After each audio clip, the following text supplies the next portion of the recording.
Okay, so this is mine and Annie's presentation on measles. The first written account of measles was published by a doctor in the 9th century. Then in 1757, a Scottish physician, Francis Home, was able to demonstrate that measles is caused by an infection in the blood of patients. In 1912, measles became nationally recognized disease in the United States, and all physicians were required to report all cases.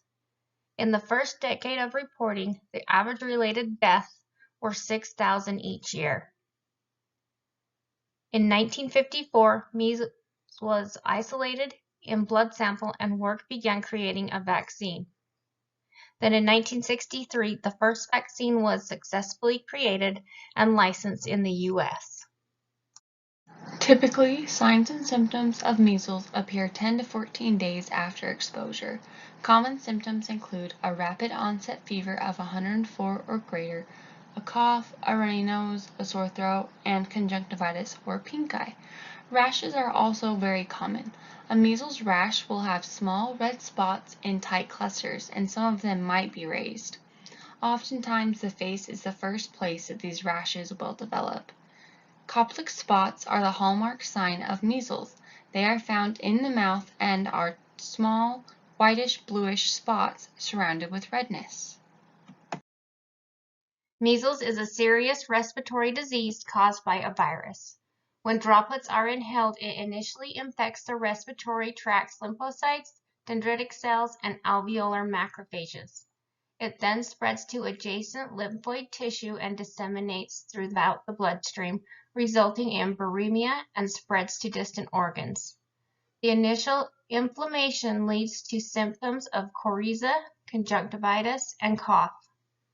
Fever and rash begins to occur after dissemination because of the lymphocytic infiltrates. The virus is known to cause induced immunosuppression that can last weeks, months, or even years. Diagnostic testing for measles includes swabbing the sores in the mouth or throat, checking the blood for the measles IgM antibody, and screening urine samples for the virus. Assessing the mouth is a common way to diagnose measles because the hallmark Koplik signs can appear there. Because the measles virus replicates in the throat and nose, it is spread by droplets when the infected person talks, coughs, or sneezes. The virus in these droplets can be inhaled by someone nearby, thus infecting them. The droplets can also land on surfaces, and the virus in the droplets can remain active and contagious for several hours. Measles can be prevented through the MMR vaccine. The MMR vaccine also protects against mumps and rubella.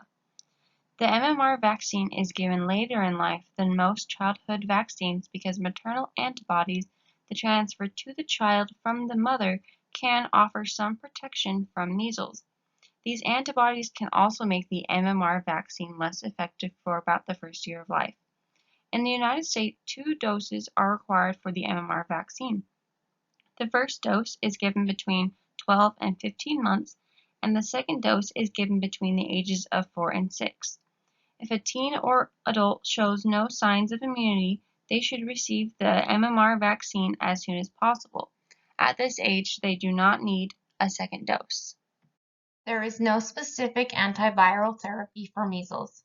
Medical care is supportive and to help relieve symptoms and address complications such as bacterial infections.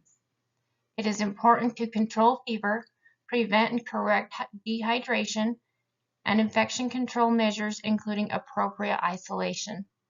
The WHO recommends the administration of daily doses of vitamin A for 2 days, and more days for malnourished children. Measles complications should be identified early and appropriate therapy initiated. Bacterial ear infections are one of the most common complications seen with measles. Pneumonia is also a very common complication. Occasionally, measles can cause the larynx and the inner walls of the bronchial tubes to become inflamed. Measles can cause maternal death, preterm labor, and low birth weights. Encephalitis is seen in about 1 in every 1,000 measles cases, and it can develop right after measles is diagnosed or even months later. Swelling of the brain and consequent brain damage is seen in about 1 in every 1,000 cases, and there are times that even with the best treatment, 1 to 3 people in each 1,000 who develop measles will die because of it.